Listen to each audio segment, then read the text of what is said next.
जय माता दी, जय मां कामाख्या।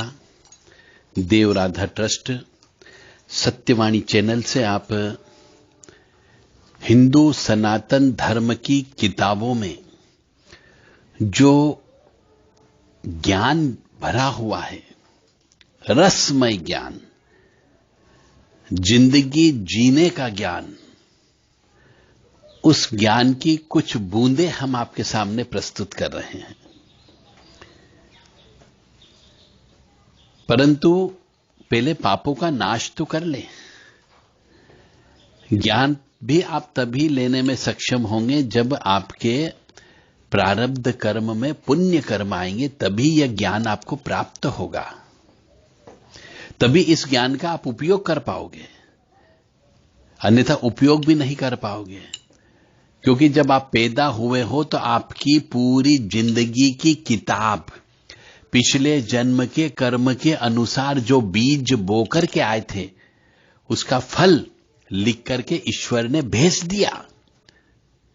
वो तो आपको भोगना ही भोगना है। उसको भोगते हुए अब कोई अच्छा कर्म कर ले, यही ज्ञान हमारे शास्त्र में लिखा हुआ है। तो प्रणाम करें पहले मां भगवती जगत जननी को। कामाख्ये वरदे देवी नीलपर्तवासिनी त्वं देवी जगत माता योनि मुद्रे नमस्तुते।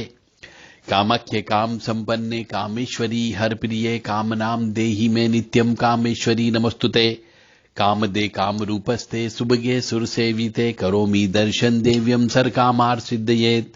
ओम महेशानी महामाये चामुंडे मुंडमालिनी आयु आरोग्य ऐश्वर्य देहि में देवी परमेश्वरी। ओम जयंती मंगला काली भद्रकाली कपालिनी दुर्गा क्षमा शिवा धात्री स्वाहा सदा नमस्तुते। ओम सर्वमंगल मांगल्ये शिवे सर्वा साधिके शरण्ये त्र्यंबके गौरी नारायणी नमस्तुते। दुर्गति नाशिनी दुर्गा जय जय, काल विनाशिनी काली जय जय, उमा रमा ब्रह्माणी जय जय, सीता राधा रुक्मणी जय जय। महालक्ष्मी नमस्तुभ्यं नमस्तुभ्यं सुरेश्वरी, हरि प्रिये नमस्तुभ्यं नमस्तुभ्यं दयानिधि। काली काली महाकाली काली के पापनाशिनी, खड्ग हस्ते मुंड हस्ते काली काली नमस्तुते। रहस्यमय ज्ञान की दुनिया में प्रणाम या अभिवादन कब करना चाहिए, किसको करना चाहिए, कैसे करना चाहिए, इस बारे में भी बताया गया है। दूर स्थित जल के बीच दौड़ते हुए धनोन्मत्त क्रोध युक्त नशे से पागल व्यक्ति को प्रणाम नहीं करना चाहिए। एक बार और बता देता हूं कि किस व्यक्ति को प्रणाम नहीं करना चाहिए। जो बहुत दूर बैठा हो। कोई व्यक्ति जल के बीचों बीच में बैठा है तो वहां भी प्रणाम नहीं करना चाहिए। कोई व्यक्ति दौड़ लगा रहा है, उसको भी प्रणाम नहीं करना चाहिए।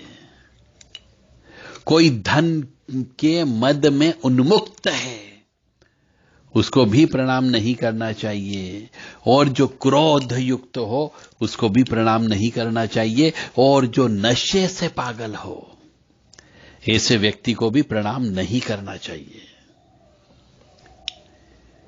फिर और बताया गया है कि पूजा की तैयारी करते हुए तथा पूजा इत्यादि नित्य कर्म करते समय ब्राह्मण को प्रणाम करने का निषेध है।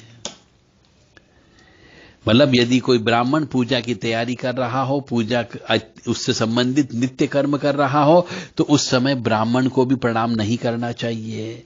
निवृत्ति के पश्चात प्रणाम करना चाहिए।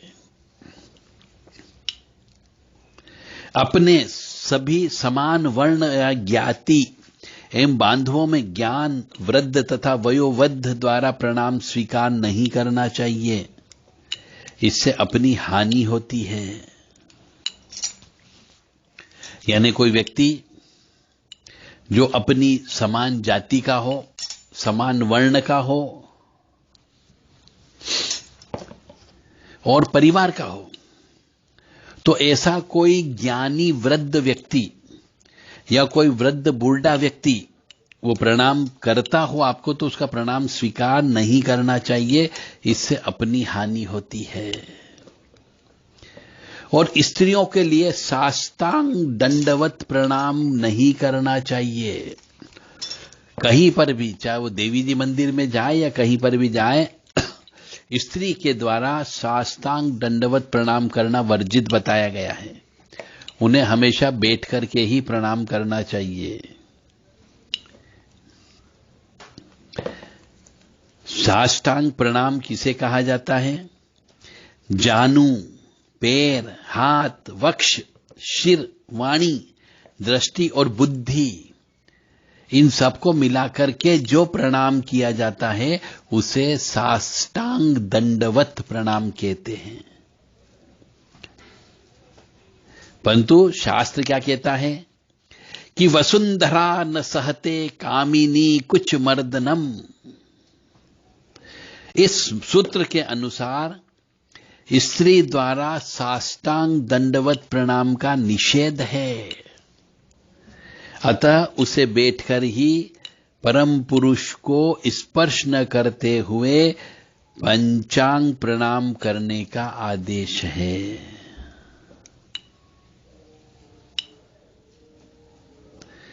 मतलब कहने का अर्थ यहां पर यह है कि स्त्रियों को जो पृथ्वी होती है उस पे अपनी गर्भ, कामिनी कुछ मर्दनम, यानी अपने स्तन, ये पृथ्वी पर टच नहीं करना चाहिए। और जब भी स्त्री बैठ करके भी प्रणाम करती है तो पर पुरुष को स्पर्श नहीं करना चाहिए। यदि गुरु पत्नी युवा अवस्था वाली हो तो उसके चरण छूकर प्रणाम नहीं करना चाहिए। मैं अमुक अमुक व्यक्ति हूं ऐसा कहते हुए उनके सम्मुख पृथ्वी पर प्रणाम करना चाहिए। मौसी, मामी, सास और भुआ ये गुरु पत्नी के समान पूज्य होती है। मौसी, मामी, सास और भुआ कर्म पुराण में बताया गया है और मनुस्मृति में भी कहा गया है।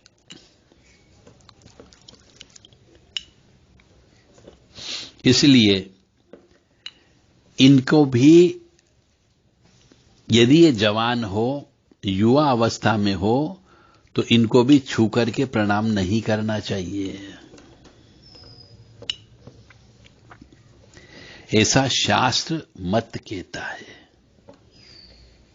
इसीलिए इन नियमों का पालन करोगे, विशेष तौर से नारी जाति, क्योंकि कई बार हम देखते हैं कि नारी जाति नारियल भी फोड़ती है, तो शास्त्र में नारियल फोड़ना भी नारी जाति को निषेध किया गया है। दंडवत प्रणाम करना निषेध किया गया है। नारी जाति के द्वारा किसी की शक्ति को बलि देना भी निषेध किया गया है। और नारी जाति को शमशान जाने पर भी प्रतिबंधित किया गया है, और नारी को किसी शमशान में किसी को मुखाग्नि देने पर भी प्रतिबंधित किया गया है।